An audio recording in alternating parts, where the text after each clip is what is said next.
जय हिंद, वंदे मातरम। स्वागत है आप सभी का free exam zone YouTube channel पर। दोस्तों, आज की वीडियो बहुत इंपॉर्टेंट है। भारतीय संविधान से हमने भारतीय राज्य व्यवस्था से जितने भी प्रश्न आपके एग्जाम में बन सकते हैं या पिछले वर्ष के एग्जाम में पूछे गए हैं वो सभी प्रश्न हमने लिए हैं। तो आप लोग वीडियो को अंत तक देखना, यहां से प्रश्न आपके एग्जाम में बनना तय है। तो आप लोग एक एक प्रश्न को नोट जरूर करना। तो चलिए पहला प्रश्न देखते हैं। संविधान के कल्याणकारी राज्य का आदेश किस में दिया जाता है? तो संविधान के कल्याणकारी राज्य का आदेश नीति निर्देशक तत्वों में दिया जाता है, आपको ध्यान रखना है। भारत के किस राज्य में समान नागरिक संहिता लागू है? तो गोवा में लागू है, आपको ध्यान रखना है। अगला प्रश्न है, समान न्याय और निःशुल्क विधि सहायता का प्रावधान संविधान के किस अनुच्छेद में दिया गया है? तो अनुच्छेद 39, ये इसका सही उत्तर है, आपको ध्यान रखना है। संविधान का लोकप्रिय सदन कौन सा है? तो संविधान का लोकप्रिय सदन लोकसभा है, आपको ध्यान रखना है। संसद के किस सदन को प्रतिनिधि सभा भी कहा जाता है? संसद के किस सदन को प्रतिनिधि सभा भी कहा जाता है? तो लोकसभा इसका सही उत्तर है, आपको ध्यान रखना है। नेक्स्ट क्वेश्चन, वर्तमान में संविधान में कुल कितने मूल कर्तव्यों का उल्लेख है? तो वर्तमान में संविधान में कुल 11 मूल कर्तव्यों का उल्लेख है। भारत के संविधान के किस अनुच्छेद में मौलिक कर्तव्य की चर्चा की गई है? तो मौलिक कर्तव्य की चर्चा संविधान के अनुच्छेद 51 में की गई है, आपको ध्यान रखना है। भारतीय संसद के कितने अंग हैं? तो भारतीय संसद के 3 अंग हैं, आपको ध्यान रखना है। लोकसभा, राज्यसभा और राष्ट्रपति। भारत के संसद के 3 अंग हैं। अगला प्रश्न है, संसद का निम्न सदन व उच्च सदन कौन सा है? तो आपको बताना है संसद का निम्न सदन व उच्च सदन कौन सा है। तो लोकसभा की बात करें तो ये निम्न सदन है, आपको ध्यान रखना है। और राज्यसभा उच्च सदन है, तो आपको ध्यान रखना है। संसद को भंग करने के लिए कौन सक्षम है? तो राष्ट्रपति संसद को भंग करने के लिए सक्षम है, आपको ध्यान रखना। दोस्तों, अगर आपने अब तक वीडियो को लाइक नहीं किया है तो प्लीज आप लोग वीडियो को लाइक कर दिए और चैनल को जरूर सब्सक्राइब करें कि आपको ऐसी वीडियो हम आपके लिए डेली लाते रहेंगे। प्रश्न बहुत इंपॉर्टेंट होते हैं, सीधे आपके एग्जाम में पूछे जाएंगे। इसकी पीडीएफ भी हम प्रोवाइड करवाएंगे, तो प्लीज आप लोग सपोर्ट करें, वीडियो को लाइक करें। नेक्स्ट क्वेश्चन है, संसद के दोनों सदनों के संयुक्त अधिवेशन की अध्यक्षता कौन करता है? तो संसद के दोनों सदनों के संयुक्त अधिवेशन की अध्यक्षता लोकसभा अध्यक्ष के द्वारा की जाती है, आपको ध्यान रखना है। संसद के संयुक्त बैठक को कौन संबोधित करता है? तो संसद के संयुक्त बैठक को राष्ट्रपति के द्वारा संबोधित किया जाता है, आपको ध्यान रखना है। सबसे लंबे समय तक भारत के राष्ट्रपति कौन रहे? तो सबसे लंबे समय तक भारत के राष्ट्रपति रहे डॉक्टर राजेंद्र प्रसाद।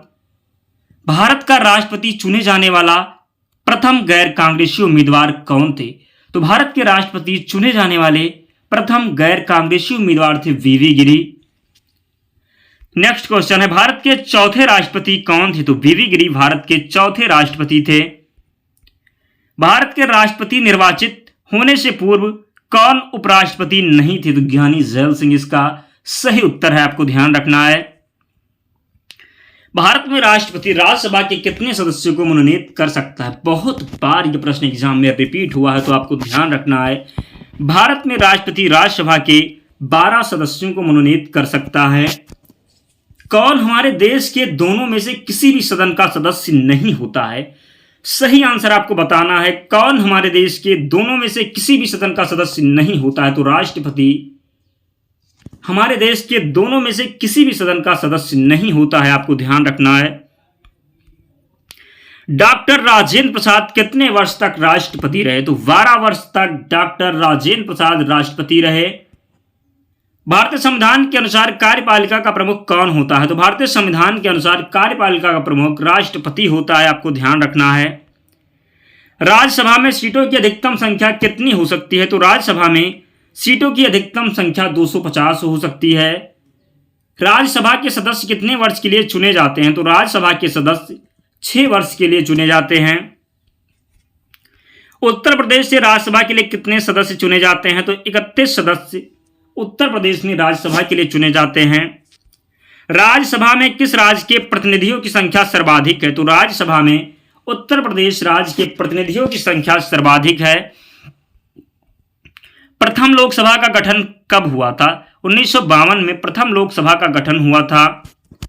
मंत्रिपरिषद की बैठक की अध्यक्षता कौन करता है? तो मंत्रिपरिषद की बैठक की अध्यक्षता प्रधानमंत्री जी के द्वारा की जाती है, आपको ध्यान रखना है। अगला प्रश्न है, किस प्रधानमंत्री ने एक बार पद से हटने के पश्चात दोबारा पद संभाला था? तो इंदिरा गांधी ने एक बार पद से हटने के पश्चात दोबारा पद संभाला था। भारत के प्रधानमंत्री पद के लिए उम्मीदवार की कम से कम कितनी उम्र होनी चाहिए? तो भारत के प्रधानमंत्री पद के लिए उम्मीदवार की कम से कम 25 वर्ष उम्र होनी चाहिए। भारत में शक्तियों का प्रमुख उभरता केंद्र कौन सा है? तो भारत में शक्तियों का प्रमुख उभरता केंद्र प्रधानमंत्री है, आपको ध्यान रखना है। अगला प्रश्न है, संघीय मंत्रिपरिषद का अध्यक्ष कौन होता है? तो प्रधानमंत्री संघीय मंत्रिपरिषद का अध्यक्ष होता है। संघीय मंत्रिपरिषद अपने आचरण के लिए किसके प्रति उत्तरदायी होता है? तो संघीय मंत्रिपरिषद अपने आचरण के लिए लोकसभा के प्रति उत्तरदायी होता है। भारत के केंद्रीय मंत्रिपरिषद की बैठक की अध्यक्षता कौन करता है? तो भारत के केंद्रीय मंत्रिपरिषद की बैठक की अध्यक्षता प्रधानमंत्री जी के द्वारा की जाती है, आपको ध्यान रखना है। प्रथम गैर कांग्रेसी प्रधानमंत्री कौन थे? तो प्रथम गैर कांग्रेसी प्रधानमंत्री थे मोरारजी देसाई। सबसे अधिक उम्र में प्रधानमंत्री पद पर आसीन होने वाले व्यक्ति कौन है? मोरारजी देसाई हैं सबसे अधिक उम्र में प्रधानमंत्री पद पर आसीन होने वाले व्यक्ति। उच्चतम न्यायालय के प्रमुख न्यायाधीश की नियुक्ति कौन करता है? तो उच्चतम न्यायालय के प्रमुख न्यायाधीश की नियुक्ति राष्ट्रपति जी के द्वारा की जाती है, आपको ध्यान रखना है। अगला प्रश्न है, भारतीय उच्चतम न्यायालय के न्यायाधीशों की नियुक्ति कौन करता है? तो भारतीय उच्चतम न्यायालय के न्यायाधीशों की नियुक्ति राष्ट्रपति जी के द्वारा की जाती है। उच्चतम न्यायालय को परामर्शदात्री किस अनुच्छेद के तहत बनाया गया? तो उच्चतम न्यायालय को परामर्शदात्री अनुच्छेद 143 के तहत बनाया गया। उच्चतम न्यायालय को परामर्शदात्री किस अनुच्छेद के तहत बनाया गया? तो सही उत्तर है अनुच्छेद 143। न्यायिक पुनर्विलोकन का अधिकार किसे है? उच्चतम न्यायालय को है न्यायिक पुनर्विलोकन का अधिकार, आपको ध्यान रखना है। सर्वोच्च न्यायालय के प्रथम मुख्य न्यायाधीश कौन थे? तो हीरालाल जेकानिया सर्वोच्च न्यायालय के प्रमुख मुख्य न्यायाधीश थे, आपको ध्यान रखना है। सर्वोच्च न्यायालय में न्यायाधीश नियुक्ति होने के लिए व्यक्ति को कम से कम कितने वर्ष उच्च न्यायालय का एडवोकेट होना चाहिए? 10 वर्ष होना चाहिए। सर्वोच्च न्यायालय में न्यायाधीश नियुक्ति होने के लिए व्यक्ति को कम से कम 10 वर्ष उच्च न्यायालय का एडवोकेट होना चाहिए, आपको ध्यान रखना है। कौन सबसे पहली महिला वकील है जिनको सीधे उच्चतम न्यायालय के न्यायाधीश के रूप में नियुक्त किया गया? तो इंदु मल्होत्रा इसका सही उत्तर है, आपको ध्यान रखना है। 2 या 2 से अधिक राज्यों या संघीय प्रदेश के लिए एक समान उच्च न्यायालय की स्थापना कैसे की जा सकती है? संसद द्वारा कानून बनाकर, आपको ध्यान रखना है। झारखंड उच्च न्यायालय की स्थापना कहां की गई? तो झारखंड उच्च न्यायालय की स्थापना रांची में की गई। कहां की गई? रांची में की गई झारखंड उच्च न्यायालय की स्थापना, आपको ध्यान रखना है। प्रश्न बहुत इंपॉर्टेंट है, तो आप लोग पूरे ध्यान से वीडियो को अंत तक जरूर देखना। किसी न्यायाधीश को एक उच्च न्यायालय से दूसरे में स्थानांतरित करने का अधिकार किसे है? तो भारत के राष्ट्रपति को है। उच्च न्यायालय के मुख्य न्यायाधीश और अन्य न्यायाधीश कितनी आयु तक पद पर बने रहते हैं? तो 62 वर्ष। भारत का सबसे बड़ा उच्च न्यायालय कौन सा है? इलाहाबाद उच्च न्यायालय भारत का सबसे बड़ा उच्च न्यायालय है। राज्य के महाधिवक्ता की नियुक्ति कौन करता है? तो राज्य के राज्यपाल राज्य के महाधिवक्ता की नियुक्ति करते हैं। मुख्यमंत्री की नियुक्ति किसके द्वारा की जाती है? राज्यपाल के द्वारा मुख्यमंत्री की नियुक्ति की जाती है। भारतीय संविधान के अनुच्छेद में से किस एक के अंतर्गत विधान परिषद की स्थापना या समाप्ति की व्यवस्था की गई है? तो अनुच्छेद 169 के अंतर्गत, आपको ध्यान रखना है।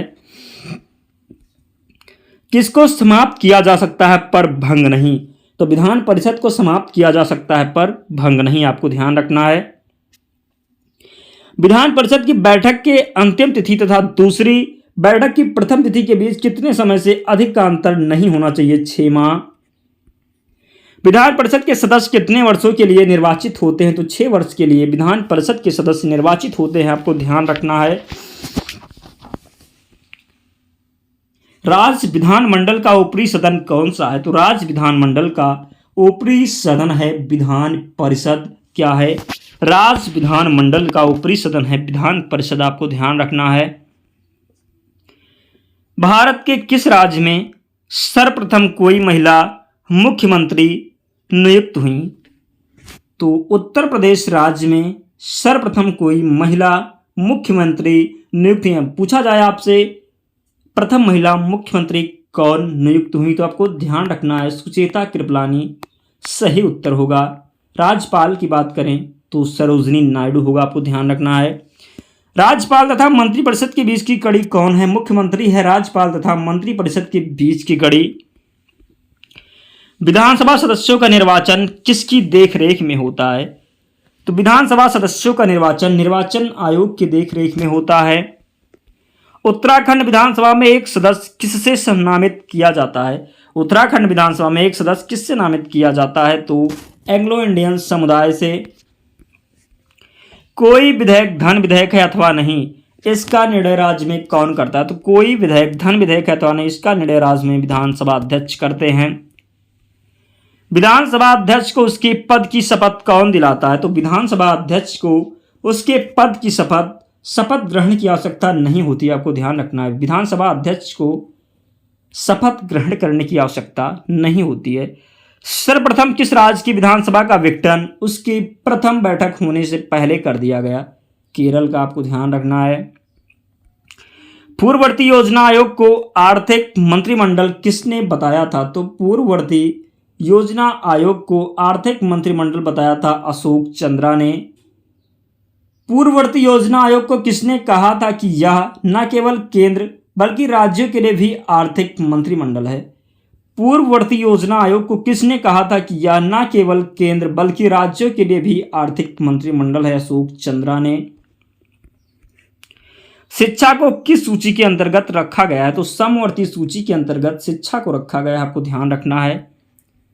भारतीय संविधान में कितनी भाषाओं को क्षेत्रीय भाषाओं के रूप में मान्यता प्राप्त है? 22 भाषाओं को। भारतीय संविधान में कितनी भाषाओं को क्षेत्रीय भाषाओं के रूप में मान्यता प्राप्त है? तो 22 भाषाएं, आपको ध्यान रखना है। किसी राज्य में राष्ट्रपति शासन किस परिस्थिति में अधिकतम कितनी अवधि तक लागू किया जा सकता है? तो 3 वर्ष तक अधिकतम राष्ट्रपति शासन किसी राज्य में लागू किया जा सकता है, आपको ध्यान रखना है।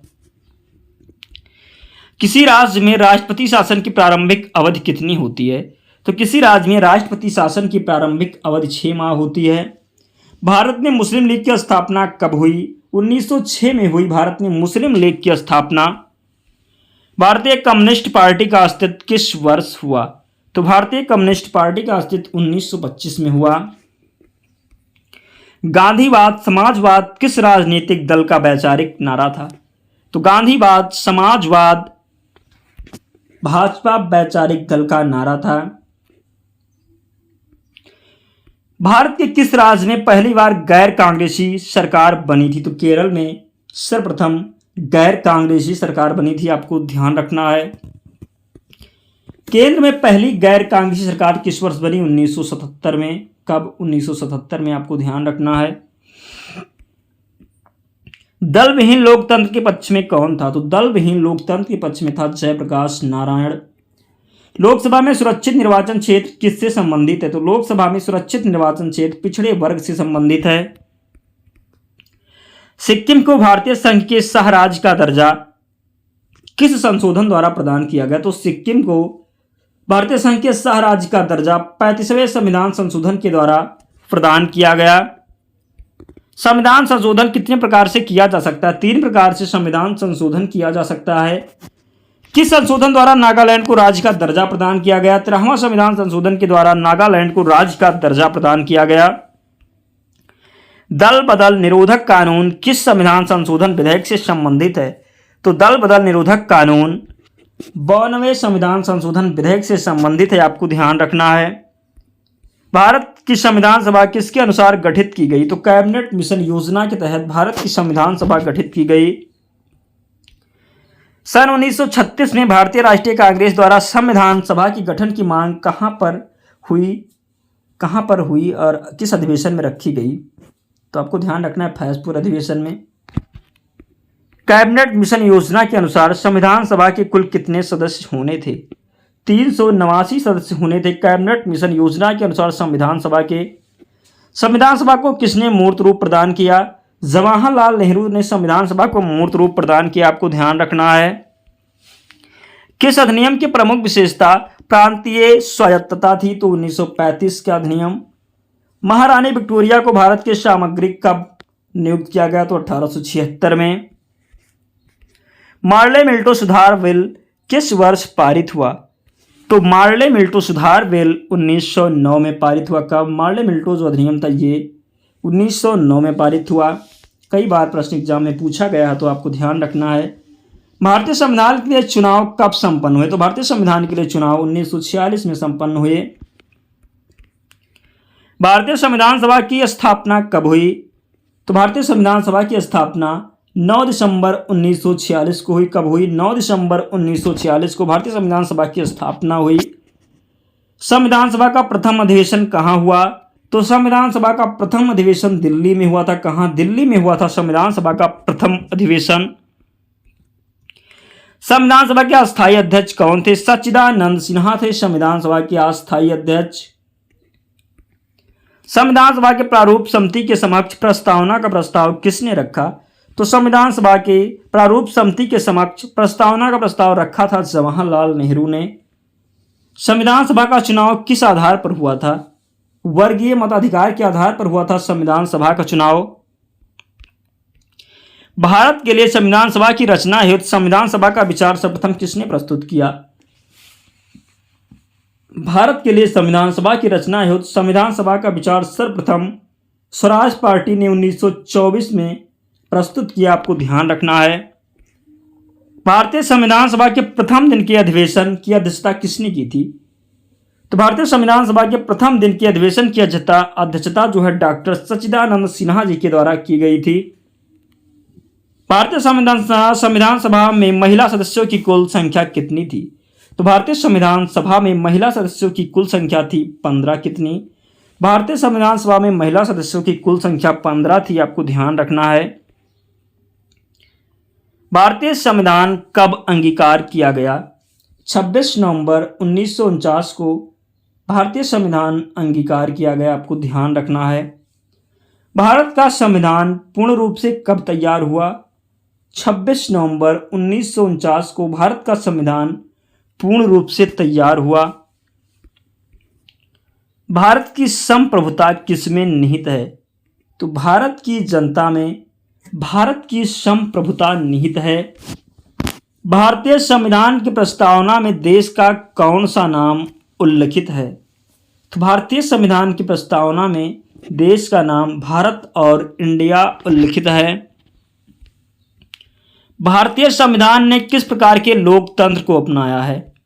तो भारतीय संविधान ने लोकतांत्रिक गणतंत्र को अपनाया है, आपको ध्यान रखना है। संविधान की उद्देशिका का संशोधन कितनी बार किया गया, आपको बताना है। संविधान की उद्देशिका यानी प्रस्तावना में संशोधन कितनी बार किया गया? तो एक बार किया गया। आपसे पूछा जाए कब किया गया, तो ध्यान रखना है आपको। 42वें संविधान संशोधन का 42वें संविधान संशोधन 1976 में क्या किया गया? संविधान सभा की प्रस्तावना यानी उद्देशिका का संशोधन किया गया, आपको ध्यान रखना है। किस वर्ष भारत का प्रबुद्ध संपन्न प्रजातांत्रिक गणराज्य बना? किस वर्ष भारत एक प्रबुद्ध संपन्न प्रजातांत्रिक गणराज्य बना? तो 1950 में भारत एक प्रबुद्ध संपन्न प्रजातांत्रिक गणराज्य बना। तो अगर आपने अब तक वीडियो को लाइक नहीं किया है तो आप लोग वीडियो को लाइक करके ही जाना और चैनल को प्लीज़ सब्सक्राइब कर लीजिए और वीडियो को लाइक जरूर करना। इसकी पीडीएफ के लिए आप टेलीग्राम चैनल से जुड़ जाना, लिंक डिस्क्रिप्शन बॉक्स में या टेलीग्राम पर आप सर्च कर लेना फ्री एग्जाम जोन चैनल मिल जाएगा, आप लोग ज्वाइन हो जाना। सारी पीडीएफ वहाँ पर आपको मिल जाएगी। प्रश्न बहुत इंपॉर्टेंट थे तो एक बार आप लोग जरूर देख लेना। तो मिलते हैं अगले वीडियो में, तब तक पढ़ते रहिए, ध्यान रखिए अपना, स्वस्थ और सुरक्षित रहिए। जय हिंद।